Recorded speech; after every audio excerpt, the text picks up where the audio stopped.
Nos pensées ont-elles réellement le pouvoir d'influencer notre vie? Peut-on réellement attirer certaines expériences, certaines rencontres ou certaines opportunités grâce à notre état d'esprit? La loi de l'attraction fonctionne-t-elle ou n'est-elle qu'une croyance parmi tant d'autres? Depuis plusieurs années, ce concept fascine autant qu'il interroge. Entre développement personnel, spiritualité et psychologie, il suscite des débats passionnés.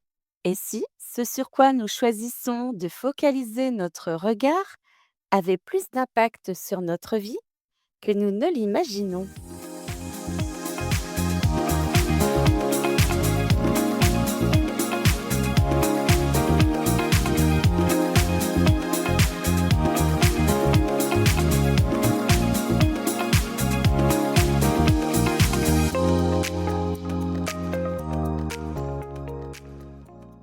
Bienvenue sur Pop, le podcast qui fait pétiller votre quotidien. Je suis Alexandra, entrepreneuse créative et plurielle, créatrice de contenu inspirant. Au fil de mon parcours, j'ai rassemblé des clés pour vivre une vie plus épanouissante et alignée. Ici, je partage avec vous mes réflexions et mes inspirations pour avancer pas à pas vers une vie plus simple et plus consciente. Alors installez-vous confortablement, c'est parti pour l'épisode du jour.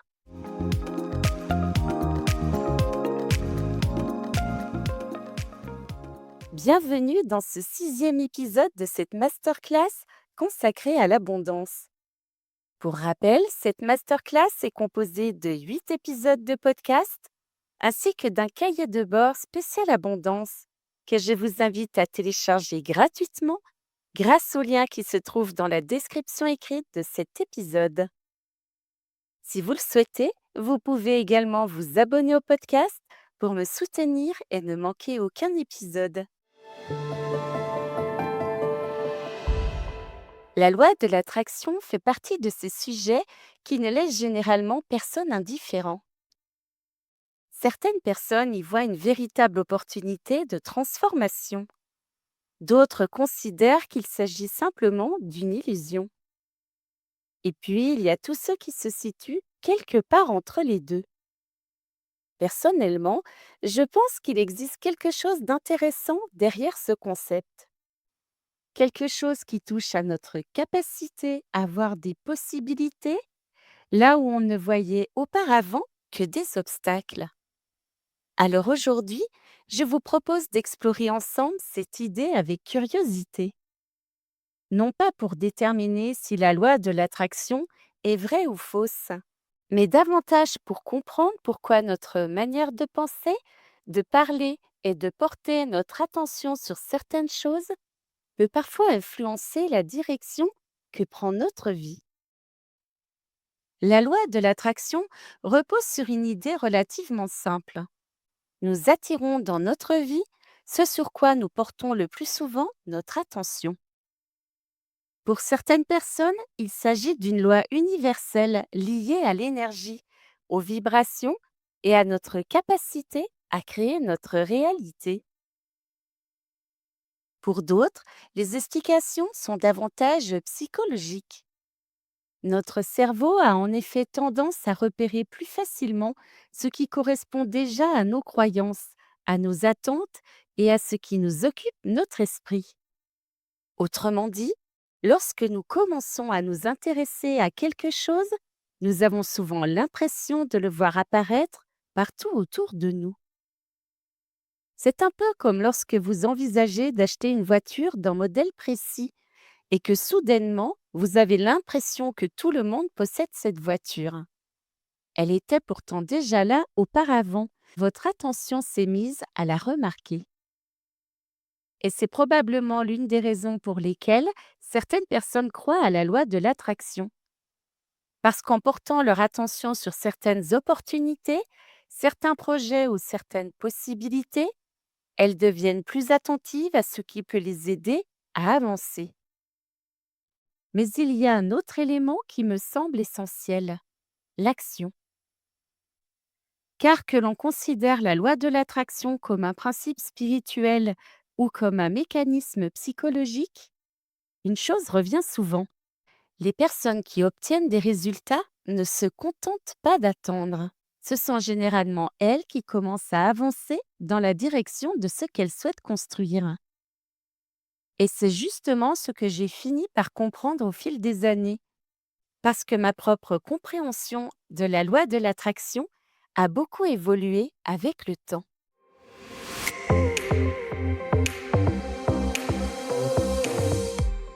Pour vous parler de ma relation à la loi de l'attraction, il faut remonter à mon expatriation au Mexique. C'est là que j'ai découvert ce concept pour la première fois. À l'époque, je suis tombée sur une vidéo YouTube qui reprenait les grands principes du film Le Secret de Rhonda Byrne. Comme beaucoup de personnes, j'ai été fascinée. Il faut bien reconnaître que l'idée est séduisante. L'idée que nos pensées puissent influencer notre réalité, que nous ne soyons pas simplement spectateurs de notre vie et que nous puissions jouer un rôle dans ce que nous créons et attirons à nous. Alors je me suis plongée dans le sujet. J'ai commencé à faire des tableaux de visualisation. J'ai écrit mes rêves, mes envies, mes objectifs. Et au début, je dois bien vous avouer que je n'avais pas tout compris. Je pensais qu'il suffisait de demander. Je demandais même beaucoup, très souvent, trop souvent. Et surtout, je ne demandais pas de la bonne façon. Je pensais que plus je formulais ma demande, plus j'avais de chances qu'elle soit entendue. Alors, je répétais mes intentions, je les relisais, je les reformulais et je les répétais encore.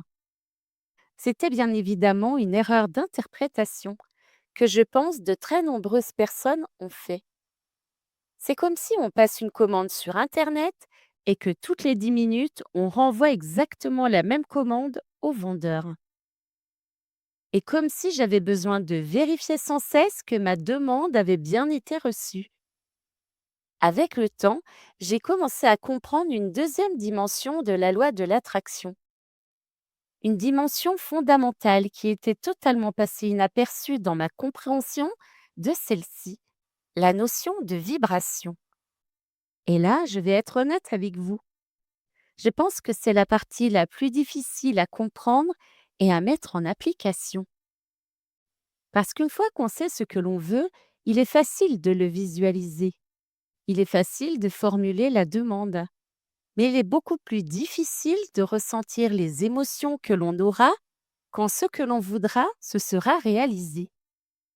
Par exemple, il est relativement simple de dire «Je souhaite vivre dans l'abondance financière». Mais si au fond de vous, vous êtes constamment dans la peur du manque, dans le stress des factures, dans l'inquiétude du lendemain, alors vous n'êtes absolument pas en train de ressentir et de vibrer l'abondance que vous demandez. De la même façon, il est facile de dire «je souhaite être en pleine santé». Mais lorsque l'on traverse des difficultés physiques ou émotionnelles ou des périodes de fatigue, il est beaucoup plus compliqué de ressentir réellement cet état de bien-être et de pleine santé. Au fil du temps et de mes lectures, j'ai donc progressivement compris et intégré que les émotions sont au moins aussi importantes que les mots eux-mêmes, peut-être même plus. Car il ne suffit pas de demander, il faut aussi ressentir, incarner. Il faut vibrer ce que l'on souhaite attirer dans notre vie. Et ça, c'est un véritable travail intérieur de chaque instant, mais surtout un vrai défi. Et c'est bien plus complexe que de faire un joli tableau de visualisation. Au fond, le tableau de visualisation n'est que le point de départ. Il sert à clarifier ce que l'on veut réellement, à définir une trajectoire précise. Mais s'il permet de garder le cap et de savoir où porter notre attention, il ne peut pas attirer à lui seul tout ce que l'on veut. Je crois que c'est l'une des plus grandes leçons que la loi de l'attraction m'a enseignée. Parce qu'avant de demander quoi que ce soit à l'univers, encore faut-il savoir ce que l'on veut. Et si ça paraît évident de prime abord, c'est loin d'être si facile que ça. Prenons un exemple. Si je vous demande quel est votre rêve, beaucoup de personnes vont me répondre gagner au loto. Très bien. Mais pourquoi? Qu'est-ce que vous cherchez réellement derrière cette réponse? Est-ce l'argent? Ou est-ce la liberté? La liberté de choisir votre emploi du temps? La liberté de voyager? La liberté de vivre comme vous le souhaitez? La liberté de ne plus subir certaines contraintes? La liberté de vous offrir ce que vous voulez? Souvent, lorsque l'on gratte un peu sous la surface, on se rend compte que ce n'est pas l'argent que l'on cherche. C'est ce que l'on imagine pouvoir faire et vivre grâce à cet argent. C'est pareil lorsque l'on me dit: «Moi, je voudrais une belle maison». Très bien, mais c'est quoi une belle maison? Pour certaines personnes, ce sera un petit pavillon dans un lotissement avec un jardin. Pour d'autres, une vieille bâtisse à rénover. Pour d'autres encore, un appartement avec vue sur l'océan. Ou alors un immense manoir. Une belle maison ne veut rien dire, parce que chacun met derrière ces mots une réalité différente. Alors petit à petit, j'ai compris que la précision avait aussi son importance. Comme lorsque l'on commande une voiture. Si vous dites simplement «je veux une jolie voiture», vous risquez d'avoir quelque chose qui ne vous correspond pas vraiment. Mais si vous savez précisément ce que vous recherchez, le modèle, la couleur, les options et les sensations que vous voulez ressentir au volant, alors les choses deviennent beaucoup plus claires. Je pense que c'est exactement la même chose avec nos rêves. Nous avons besoin de savoir ce que nous souhaitons réellement vivre, comment nous voulons nous sentir, les projets que nous voulons construire. Et puis, il y a eu une troisième prise de conscience, sans doute la plus importante de toutes, celle qui a permis de débloquer la situation pour moi. Pendant très longtemps, lorsque je faisais mes brassages de cartes hebdomadaires, et ceux qui me suivent depuis longtemps savent à quel point cette pratique fait partie de mon quotidien, je recevais toujours le même message. Toujours, encore et encore. On me disait qu'il fallait que j'agisse, mais sans forcer, qu'il fallait que je me mette en mouvement, mais pas trop vite. Et honnêtement, pendant plusieurs mois, je n'ai absolument rien compris à ce message. Parce que pour moi, agir revenait à recommencer à demander. Et justement, j'avais finalement compris qu'il fallait arrêter d'être en boucle sur les demandes. Alors, je ne comprenais plus rien. Jusqu'au jour où j'ai eu le déclic et j'ai enfin saisi ce que ces messages me disaient.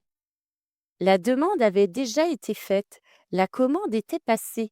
Je n'avais donc plus besoin de la renvoyer toutes les 10 minutes. En revanche, je devais cesser de vouloir tout contrôler. Je devais lâcher prise et faire confiance. Mais cela ne signifiait absolument pas que je devais rester assise à attendre. Je devais néanmoins poser des actions concrètes dans ma vie qui servaient ce que je voulais obtenir. Prenons un exemple. Imaginons que votre rêve soit d'ouvrir une pâtisserie à New York. Vous n'êtes pas obligé de prendre un billet d'avion pour New York demain matin, ni de quitter votre emploi dans la semaine. En revanche, vous pouvez commencer à poser des actions concrètes. Par exemple, vous perfectionner en anglais, suivre des cours de pâtisserie et pourquoi pas passer un diplôme. Vous pouvez aussi réfléchir à votre future boutique, la décoration intérieure, la charte graphique, le packaging, les recettes, le concept. Cette compréhension a tout changé pour moi parce que j'ai intégré que la loi de l'attraction n'était pas une invitation à attendre que la vie fasse tout le travail à notre place. Elle nous invite à devenir des co-créateurs de ce que nous voulons créer, à nous mettre en mouvement, à nous préparer et à faire notre part. Alors aujourd'hui, est-ce que je crois à la loi de l'attraction? Oui, totalement, mais pas de la même façon que lorsque je l'ai découverte. Je crois profondément que nos pensées, nos paroles et nos émotions sont des clés de création. Et je crois aussi que ce sur quoi nous portons notre attention a tendance à prendre davantage de place dans notre vie. Mais désormais, je pense qu'il faut également ajouter quelque chose d'essentiel, l'action. Parce que l'on peut faire tous les tableaux de visualisation du monde, On peut écrire tous les objectifs que l'on veut, on peut demander toutes les choses possibles à l'univers. Si l'on ne pose jamais le moindre pas dans leur direction, il sera très difficile de les voir se matérialiser. Pour moi, la loi de l'attraction est finalement devenue un mélange d'intention, de clarté, d'émotion, de confiance et d'action. Et c'est encore aujourd'hui une philosophie qui m'accompagne dans ma vie personnelle comme dans ma vie d'entrepreneuse.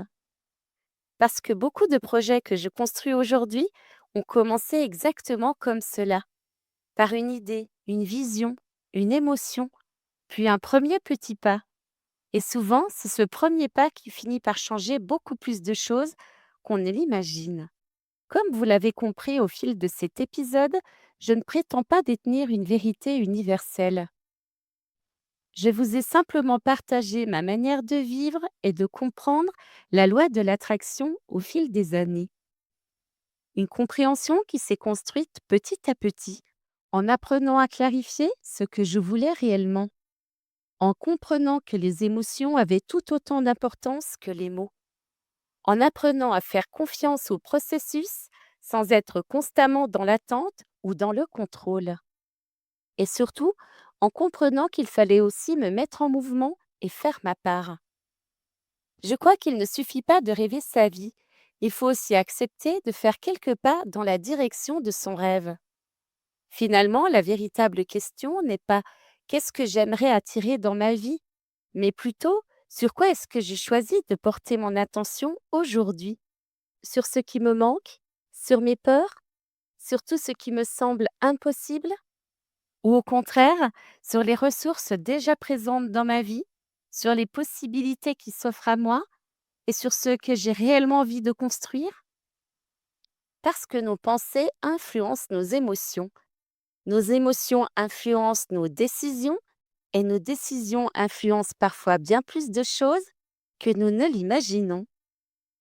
Alors cette semaine, je vous propose une petite expérience. Prenez quelques instants pour vous demander qu'est-ce que j'ai vraiment envie de créer dans ma vie?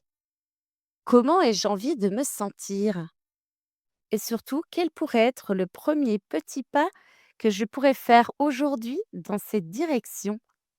Parce qu'après tout, les plus grands projets commencent par une idée, puis un petit pas, et puis un autre. Et vous pourriez être surpris de découvrir à quel point ce simple changement de regard est une clé importante qui peut transformer votre réalité.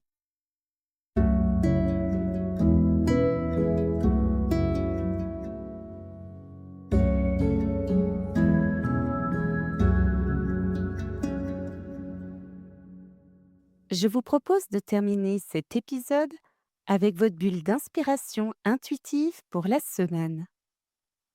Choisissez intuitivement ce qui vous parle le plus. Le palmier, la voiture, la maison.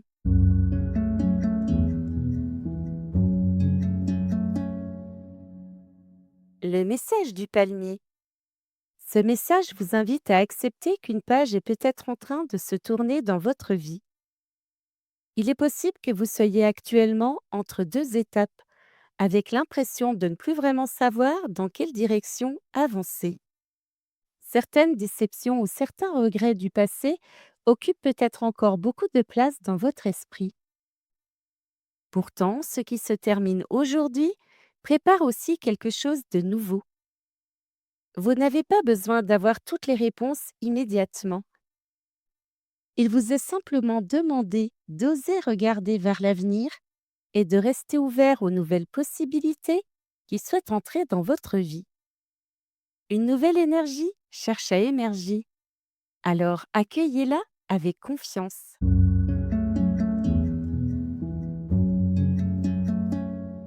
Le message de la voiture. Si vous avez choisi le deuxième choix, ce message vous rappelle que vous avez déjà parcouru beaucoup de chemin. Vous avez peut-être porté énormément de responsabilités ces derniers temps, parfois au point de vous oublier ou de vous épuiser. Il est possible qu'une étape importante touche à sa fin et qu'il soit temps de vous demander ce que vous souhaitez réellement emmener avec vous pour la suite. Ce message vous invite à ne pas rester prisonnier de ce qui est devenu trop lourd. Une nouvelle dynamique est prête à se mettre en place. L'univers semble vous encourager à retrouver votre enthousiasme, votre élan et votre capacité à croire en vos projets. Il est temps d'avancer d'un pas plus léger.